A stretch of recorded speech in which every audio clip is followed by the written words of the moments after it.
So we started off watching this new anthology called Love, Death, and Robots, and I have to say the best episode so far out of all of them is the first episode, Sonnie's Edge. This episode is beautiful in its own right, and I'm not going to be recapping what happened because there's a million videos out there doing the same thing. What I want to really focus on is, you know it, you know who I am, the monsters. Already we have people on Reddit doing fan art of it, like this one by Darren Bartley.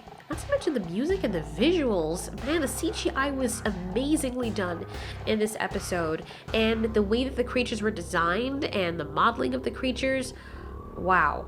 Not to mention the concept. So they have some kind of what looks like a little mobile type app thing going on where they hook up the body to the beast, and this is like an advanced version of Pokemon. You can see the symbol for anarchy below. Now, their link happens via something called an A-link. We see that Khanivore is actually held up in some sort of hydro tube, and it makes me believe that this monster is actually, or at least one of the things it's made of is an amphibious origin or something of a marine origin, because they do mention, maybe or maybe it was somebody else who said it, I don't want to get it wrong, but that these creatures or these mutants were engineered in labs. So to get a creature to look a certain way throughout every science fiction movie, media, platform, whatever, you'd have to connect a few dots. You'd have to get certain creatures and meld them with others. Make a sort of chimera, if you wish. When this beautiful creature first comes onto the screen, I was like, oh my god.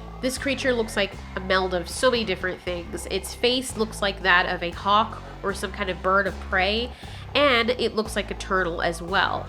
No doubt it also has serpent DNA. I wouldn't be surprised if they even cloned dinosaurs like they did in Jurassic Park and put a few of that DNA in there too. I love how it's got the whole Mewtwo thing going on with the big tail coming out of its head, which we find out later are these tentacles that it can actually use to haul itself up off the ground and look bigger to its opponent, as well as attack and slice up its opponent.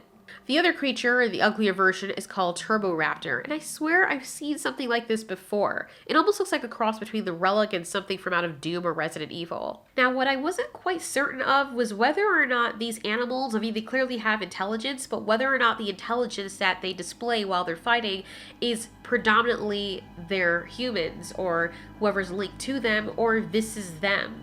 So to say, like, is it the humans that are linked to them and in their minds telling them what to do, but they have the choice to not listen and they still are able to think completely for themselves?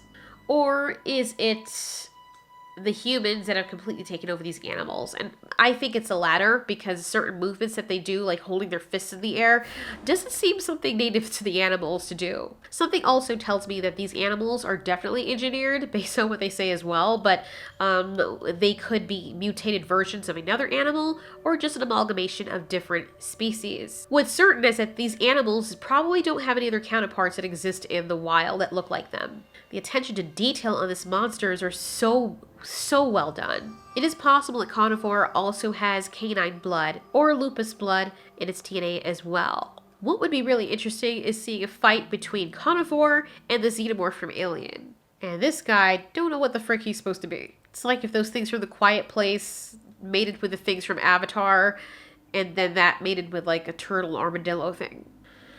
Wow, Jesus. This episode was so good. I really would like to know more about these creatures. Now, talking about amalgamation, another one of the DNA splices that could be in Khanivore, the creature on the right, is probably octopus DNA as well, which would explain the tentacles that we see. The metatarsals of this creature also look very dog-like, so that's why I believe that there's also canine DNA within Khanivore. It does have a velociraptor-like appearance as well. So it's like whoever sliced this thing together took all the best pieces from major apex predators and put it into this thing. Simply beautiful, gorgeous.